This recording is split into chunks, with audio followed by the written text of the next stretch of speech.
และสำหรับบรรยากาศในการดำเนินกองประชุมสมัยสามัญที่9สภาแห่งชาติสุดที่9ในมื้อที่4ของการดำเนินกองประชุมนี้สำหรับภาคเศร้าสภาแห่งชาติเป็นได้สวมใส่ในการพิจารณาการเสนอของรัฐบาลเกี่ยวกับนโยบายการส่งเสริมสุขยู่การก่อสร้างและซ่อมแปลงทางในระยะใหม่ในนั้นมีนโยบายในการลดพรภาษีอากรนำเข้าต่างๆดึงดูดให้นักลงทุนมาพัฒนาพื้นฐานโครงสร้างให้หลายขึ้น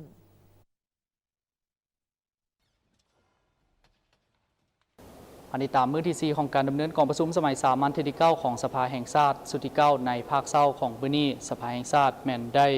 สุ่มใส่พิจารณาการเสนอของรัฐบาลเกี่ยวกับนโยบายสุขยู่ส่งเสริมการก่อสร้างและซ่อมแปลงเส้นทางในระยะใหม่ในนั้นมีนโยบายลดพรภาษีอากรนำเข้าต่างๆดึงดูดให้นักลงทุนมาพัฒนาพื้นฐานโครงสร้างหลายขึ้น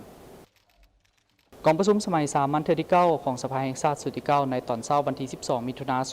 2025ภายใต้การเป็นประธานของท่านสมมาตร พลเสนารองประธานสภาแห่งชาติบรรดาสมาชิกสภาแห่งชาติได้สุ่มใจพิจารณาเกี่ยวกับนโยบายสุขยู่ส่งเสริมการก่อสร้างและซ่อมแปลงทางในระยะใหม่ตามการเสนอของท่านงามประสงค์เมืองมณีรัฐมนตรีกระทรวงโยธาธิการและขนส่งกล่าวว่า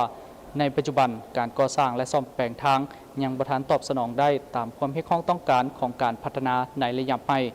ต่อปัญหาดังกล่าวถึงว่ารัฐบาลได้พยายามและสุ่มใส่อย่างตั้งหน้าในการพัฒนาทางหลวงแต่เส้นทางเบตงปูยางขั้วและปูยางกวมเอาเพียงแต่23กัวสนห้อยของลวงยาวเส้นทางทั้งหมดส่วนที่เหลือ76กัวสนห้อยเป็นเส้นทางปูหินแห่และทางดินแดงขณะเดียวกันทางหลวงที่สามารถทำน้ำหนักได้11ต้นต่อเผาแม่นยังมีความยาวน้อยลายพออิงตามการจัดตั้งปฏิบัติเวียกงานบูรณะรักษาและซ่อมแปลงทางหลวงแห่งชาติปี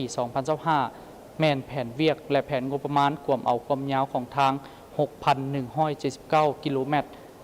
131 ตอนทางมีความต้องการงบประมาณในการบูรณะรักษาและซ่อมแปลงให้ทางอยู่2/6ในสภาพดีและพอใช้ได้ประมาณ 2,173 ตื้อกีบย้อนว่างบประมาณของทุนทางมีจำกัดจึงจัดเลี้ยงบุริมสิทธิ์ขึ้นใหม่ตามงบประมาณ800ตื้อกีบฉะนั้นเพื่อเฮ็ดให้การจัดตั้งปฏิบัติเวียกงานนี้ดีขึ้นรัฐบาลได้ค้นคว้านโยบายหลายอย่างเพื่อพัฒนาในนี้ลดผ่อนอัตราภาษีอากรนำเข้าวัสดุก่อสร้างและกลจักรค่าทรัพยากรธรรมชาติและอัตราอากรมูลค่าเพิ่มของโครงการส่วนภาษีอากรนำเข้าน้ำมันเสื้อไฟแมนบ่มีการลดผ่อนซึ่งจะเฮ็ดให้มูลค่าโครงการลดลงประมาณ11กัวสนห้อยพร้อมทั้งจะสร้างเงื่อนไขและสามารถดึงดูดให้นักลงทุนทั้งภายในและต่างประเทศเข้ามาลงทุนใส่การพัฒนาพื้นฐานโครงสร้างหลายขึ้นเพื่อแบ่งเบาการลงทุนของรัฐมูลค่าโครงการก็จะลดลงโดยประมาณ 17.43% สำหรับโครงการลงทุนถ้าหากว่าเป็นในรูปแบบ BOT มูลค่าโครงการลดลงก็จะได้เฮ็ดให้ระยะเวลาของการสัมปทานของภาคเอกชนก็ลดลง2เพื่อเป็นการสุขยู่ส่งเสริมการนำใส่ผลิตภัณฑ์และอุตสาหกรรมภายในพร้อมทั้งจำกัดการนำเข้าเป็นต้นประเทศเฮามีท่าแห้งในการผลิตซีมังซึ่งเป็นสินค้าภายในก็สามารถนำใส่เข้าในการก่อสร้างเส้นทางใดผลยอดท่อ1รัฐบาลจะเสียรายรับจากการเก็บภาษีอากรตามกฎหมายจากโครงการก่อสร้างและซ่อมแปลงทางประมาณ 17.43% 2อาจจะเกิดช่องว่างหรือเกิดปรากฏการณ์ย่อท่ออื่นๆในเวลาจัดตั้งปฏิบัติบรรดานโยบายดังกล่าว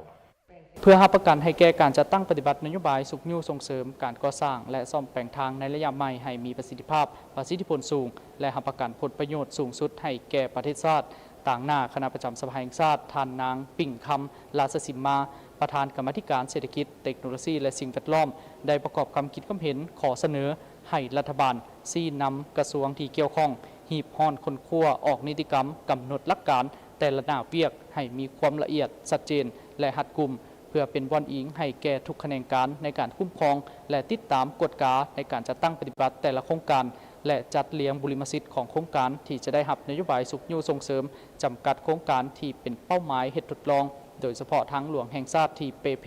นักหน่วงและมีการขนส่งโดยสารและสินค้าจำนวนหลาย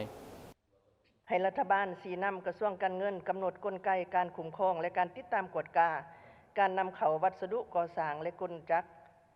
อย่างเข่งขัดเพื่อบ่ให้มีการฉวยโอกาสในการนำเข้าวัสดุและกลจักรที่จะนำเข้าแล้วไปนำใส่ในเป้าหมายอื่น ที่บ่ถูกต้องภายหลังโครงการก่อสร้างและซ่อมแปลงเส้นทางจัดตั้งปฏิบัติสำเร็จแล้วต้องได้มีการสรุปกวดกาการนำเข้าทั้งหมดและปฏิบัติตามขั้นตอนของกฎหมายกำหนดสำหรับการนำเข้าและการซื้อวัสดุก่อสร้างกลจักรอยู่ภายในต่างๆแม่นให้ปฏิบัติเสียภาษีอากรตามกฎหมายก่อนหลังจากนั้นจึงประกอบเอกสารเพื่อขอเงินคืนบนพื้นฐานที่ปฏิบัติตามนโยบายนั้น 7. ต้องมีมาตรการที่เข้มงวดในการควบคุม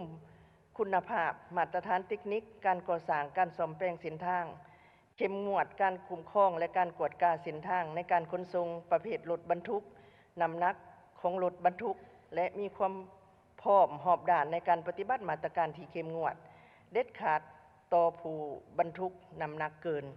จากนั้นบรรดาสมาชิกสภาแห่งชาติได้พร้อมกันประกอบคำคิดความเห็นตามที่สิ้นน้ำของประธานกรมประชุมเป็นต้นการให้นโยบายสุขยู่ส่งเสริมการก่อสร้างและซ่อมแปลงทางในระยะใหม่การทดลองจัดตั้งปฏิบัตินโยบายและบรรดามาตรการจัดตั้งปฏิบัติ